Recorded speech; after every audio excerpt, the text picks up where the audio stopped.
Hello, I'm Ollie and this is Criminally, where I talk about crime, pulp, horror, that kind of thing. Today, crime, pulp, horror and romance. It's my weekly wrap up.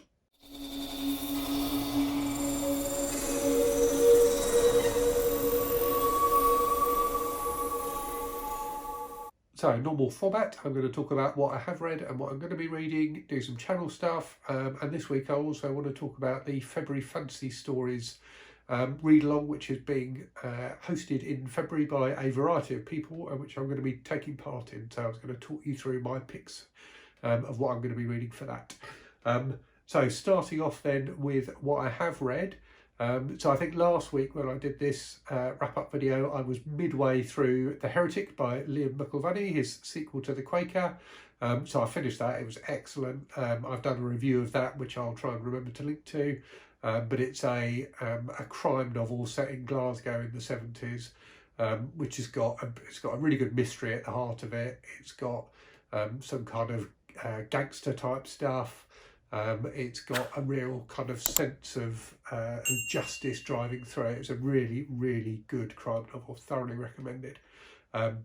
So after that, I'm trying to remember what I read after that. Oh yeah, after that I had a book that I DNF'd. So I tried to read All the White Spaces by Ali Wilkes, which had been sent to me, or which I've got a digital arc from NetGalley, from Titan Books. And to be honest with you, I really like the premise, but I didn't get on with it. So it's a horror novel set in the Antarctic about a young woman. So it's set just after the First World War. And the protagonist is a young woman whose brothers have both been killed in the First World War, and her brothers always dreamed of doing an Antarctic expedition. So she has disguised herself as a young man and managed to enrol in an Antarctic expedition, or kind of stow away with them. And it's about, you know, what happens thereafter. It had a lot of promise. I really like the premise. I quite like the writing style.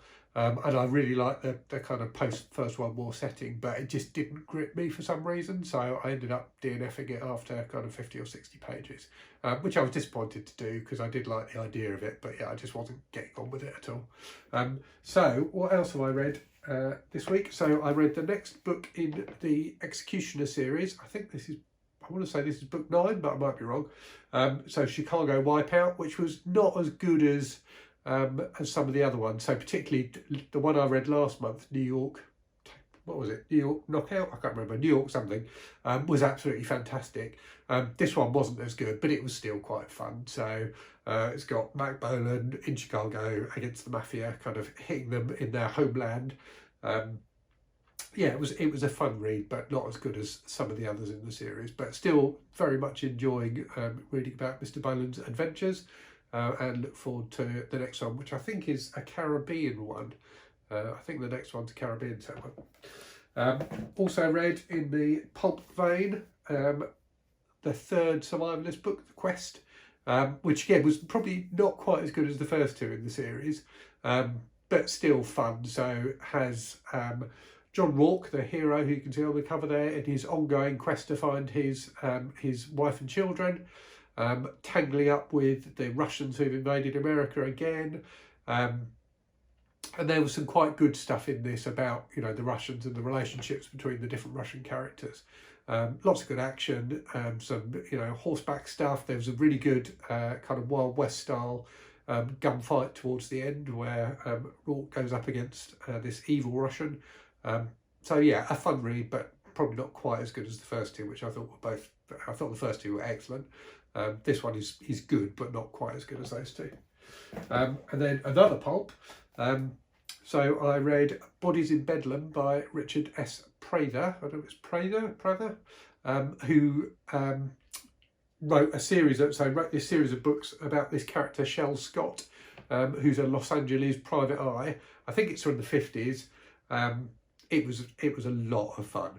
So it reads at times almost like a parody of this kind of thing, in that all these women are throwing themselves at Shell Scott all the time, and the way he describes their flirtatiousness and things like that is just so funny at times.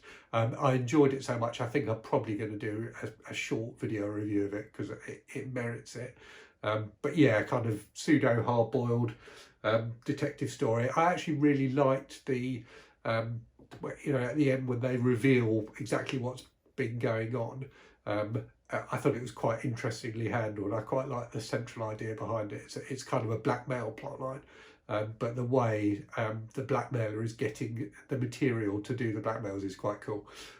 So yeah, that was a fun read. This is a book I picked up in a super, like one of those charity stalls you get in supermarkets over, I don't know if you do in the States, but over here, selling second-hand books, and it's a lovely old UK, kind of pulpy UK edition. I think that cover is absolutely fantastic.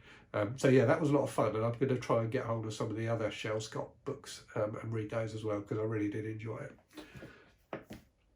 I also read something completely different. So this was a romance novel that I had on my Kindle for some reason. I don't remember why. I must have thought it was looked like it would be an amusing read, and indeed it was. So it's Purchased His Perfect Wife by Helen Bianchin, which is so she's Australian, I think, and large parts of the book are set in Australia and some parts in New York as well.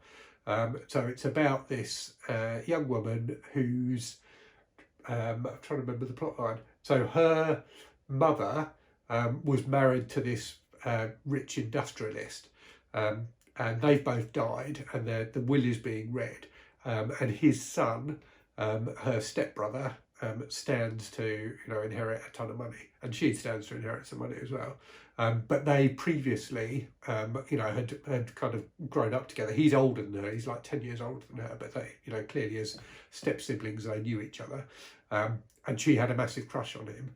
And she finds herself in a position now where, for various reasons, she's in dire straits and has got a loan shark who's after her and threatening violence. And he proposes to her that they get married kind of as a business deal, because there's reasons for him with the inheritance and things like that, why it makes sense to do that. And she needs money badly in order to pay off the loan shark, or get her kneecaps smashed or whatever. So yeah, it was it was a very silly romance novel. I suspect it's I've not read much stuff like this. So this is published by Mills and Boon in the States. I think Mills and Boon are called Harlequin, which is certainly a name I've heard in association with romance novels from the States. So it's that kind of, effectively a pulp novel, but a romance novel, but pulp in the terms of being churned out quickly to capitalise on a need in the market or a want in the market. And I think there seems to be a string of books where billionaires save women from their situations, and romance ensues. So yeah, it was interesting. I gave it 3 stars. It was entertaining, and had a happy ending, as you can probably imagine. So yeah, that was kind of fun. And then I am currently reading the second of the Lord of the Rings books, The Two Towers, which I started last night. So it's Saturday morning as I'm filming this. I expect I will finish this weekend. I'm about 50 pages in, I think. So I'll probably finish it either this weekend or on Monday. But yeah, needs no introduction. It's the first time I've read the Lord of the Rings books, but yeah, I'm very much enjoying it so far. Just got to the bit with Treebeard, which I very much enjoyed. So yeah, looking forward to finishing this, and then next month I will read the 3rd book. Yeah, so after the Two Towers, I've got 2 more kind of declared books, if you like, on my TBR, so books I said I was going to read in January. So I've got the end of the final of the series of Unfortunate Events books, which I'll definitely read, and the 5th of the Gore books, Assassin of Gore by John Norman, which again I'm definitely intending to get to. So yeah, looking forward to both of those. And then I've then grabbed off my shelves, because obviously I'm doing this 100 book challenge, so I'm up to book 44. So the Quest, the Survivalist book, is the most recent book I've finished. So that was book 44, I think. So the Two Towers will be book 45, but I want to try and pick up the speed a bit. So I've plucked a load of slim volumes off my shelves to read. So I will probably try and get through some, if not all of these, before the end of the month. So I've got Big Man by Ed Mcbain, which is an early kind of crime novel by him. I think it's kind of a mobby one. Scorpion Second Generation, which is about giant scorpions, so obviously it's going to be absolutely fantastic. I've got a slimmer Richard Layman, All Hallows Eve, which I'm pretty sure I've read before but don't really remember. I've got A Secret Rage by Charlaine Harris, so obviously best known for writing the Sookie Stackhouse books that were filmed as, or televised as, True Blood. But yeah, a crime novel by her. And this terrible edition of The Outsiders by S.E. Hinton, which I've read before but I really loved, and I'm looking forward to reading that again. So yeah, that's what I expect to be reading over the rest of the month. So certainly some of those will be read in the coming week. In terms of channel stuff then, so I've had 3 videos go up this week if you've missed them. So I did my review of The Heretic, which went up on Tuesday. I did a tag video, the Pirates tag, on Thursday.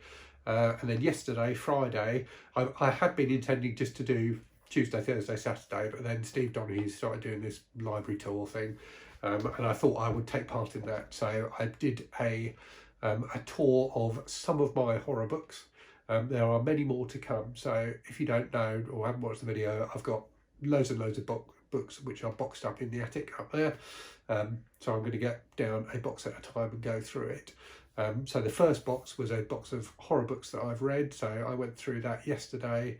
I think there are around 20 more boxes up there, so there will be plenty more of these library tour videos. I was thinking I'd do one a week, but given there's 20 boxes to go through, I might do a couple a week, so I might film another one after this and put that up tomorrow on Sunday. So in the coming week, the stuff I know is definitely going to be on the channel in the coming week is on Tuesday I've got a tag video, so I'm doing the Astounding Science Fiction tag, which Michael K. Vaughan created. And then on Thursday I've got a review of an excellent short story collection, so horror short stories, Misties of Blood by V. Castro, which I really enjoyed. So that will be up on Thursday, and then as I say, I'll probably do a couple of these library haul videos at some point during the week as well. And the other thing I wanted to talk about, as I said at the start, is the February fantasy stories. So this is a kind of read-along being hosted in February by a variety of people. The rule, which I really like, particularly because I'm doing the 100 book challenge, is that the books all have to be under 250 pages. There's 4 weeks and there's a different prompt for each of the weeks. So let me just quickly tell you who it's being hosted by. And I'll put links to their channels in the description. So The Bookish Bryant, Steve Donahue, Mindy's Book Journey, The Book Eclectic, B&B Books, Hooked on Books with Chris, Jason's Weird Reads, The Nerdy Narrative, David Wiley, Jim Reads Too Slow, and Michael K. Vaughan. So they're the hosts of the challenge. The prompts are, so week 1 is classic fantasy, so that's books published before 1971. Week 2 is sword and sorcery. Week 3 is dark fantasy, and week 4 is urban fantasy. So given that I'm on the 100 book challenge and can't buy any new books, I had to trawl through everything I've got, and I found 4 books on my Kindle which I think fit the bill. I think some of them are probably a little bit iffy in terms of the theme, but they are all under 250 pages, and they're kind of, I think they're close enough. But if you violently disagree, do let me know in the comments.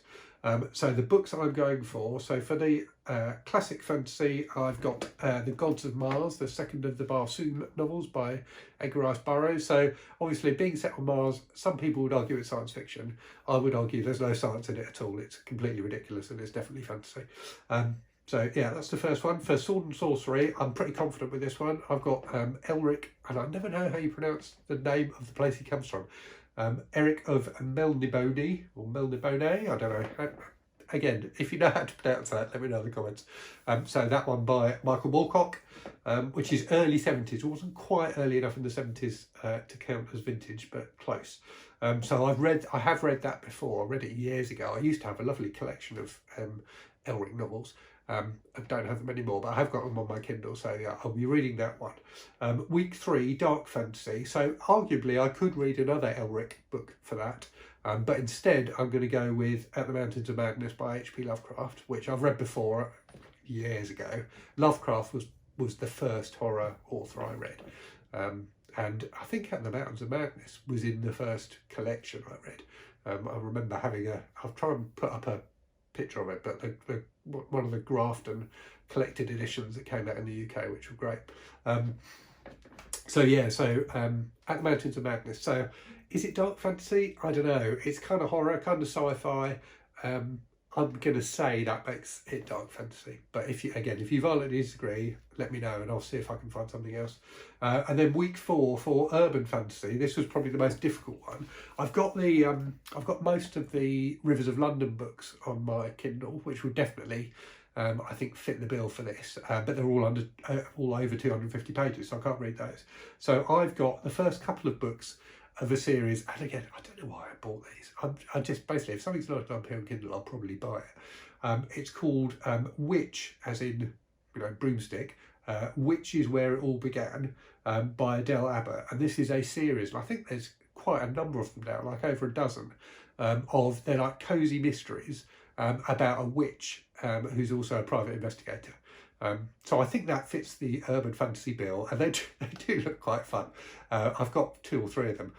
So yeah, that will be my week 4 in February read, which is When It All Began by Adele Abbott. So yeah, we'll see what that's like. Yeah, so that is my wrap up. I think that's everything I wanted to talk about. Just trawling through the archives in my brain to see if there was anything else. I don't think there was. Yeah, so.